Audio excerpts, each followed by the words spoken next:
So why is it important? It's so important. Muscle just goes way beyond aesthetics and your personal best of deadlifting 100 kilogram, 200 kilogram, whatever it is. Every time you stimulate that muscle, there's so much going on in the body. And as you can see, there's 3 images there at the bottom of a thigh, different age ranges. So a young male on the left-hand side, really lean muscle tissue, a little bit of layer of fat around, completely normal, but it's lean. And that muscle is metabolically active. It reduces the chances of type 2 diabetes, that we know there's an increase for type 2 diabetes in shift workers, for example, especially night shift workers. So we want that lean muscle tissue is helping the body regulate sugar. So if we keep muscle, it's got all those sorts of benefits as well. We've got somebody in the middle there, not very active at all, 60 plus. A lot of fat creeping in, the lean muscle tissue is shrinking. That has a massive effect on the body. And then on the right hand side, we've got somebody in the 60s there who's quite active, a little bit of strength training as well. And that's still relatively lean. So that's a positive story for me, because health can be a bit doom and gloom sometimes. We look at somebody in the 60s on the right hand side, it's not too dissimilar to the young 20-year-old man there, simply by keeping active throughout the life course. So a really good message there. And something we don't think about as well is the only way you can develop bone strength is through weight training. There is not enough load through walking, cycling, swimming. As brilliant as those activities are on the cardiovascular system, there isn't enough resistance or load to stimulate the bones to become strong. And as you can see on the left-hand side here, that's what we should be looking at, with a high sort of real density to the bone there. It's really strong. Why is that important? Might have a fall. We know slips, trips and falls are rate quite highly in the industry. These things happen from health and safety point of view. We want to obviously stop that happening. There's a big thing there, control measures, looking at how do we stop people falling.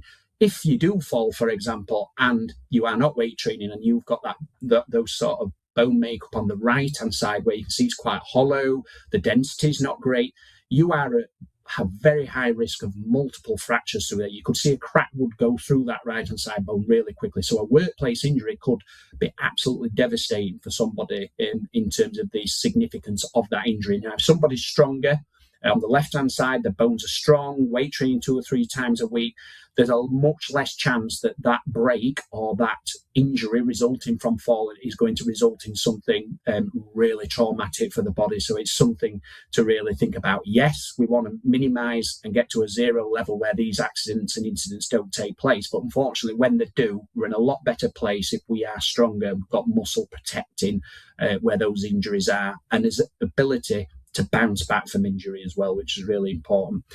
A really easy way to do this as well in terms of strength measurement is through grip testing. So we have these grip test dynamometers. You can see them on your left-hand side.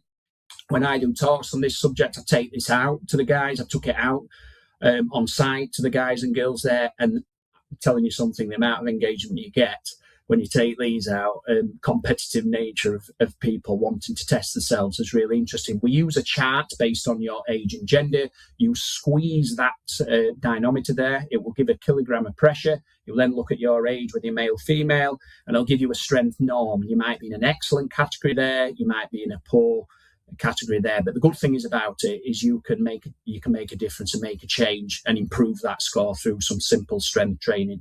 And it's as good a reliable predictor of health and longevity as blood pressure. So you probably will see at some stage, and I would like to see personally, where this will be introduced in GP surgeries. So alongside your standard tests for health, it might be that you're asked to squeeze on a strength dynamometer, and that would give a health professional, a doctor, a very good window into your overall health. It doesn't just measure grip strength. Grip strength is a window into your overall body strength and what sort of muscle that you're carrying there. So a really interesting one. You can read more about that online. If you do want to buy one of these, loads of brands. I'm not recommend a particular brand. They're really easy. If you're interested in this sort of stuff, that's what dynamometer can look like. Fingers in there, squeeze it, and then there's lots of ways you can measure your strength against your age and your gender, but really interesting one. That's the grip strength norms for anybody that's interested. I'm sure these will be available, these slides, after. If not, I do post regularly on LinkedIn these sort of things. So if you do have a dynamometer, you can squeeze it, and then you can look at your age and gender there and see how you're doing, see how you score. But there's no such thing as a bad score. So if you did get something like very, very poor label, you can do something about it. And you can do something about it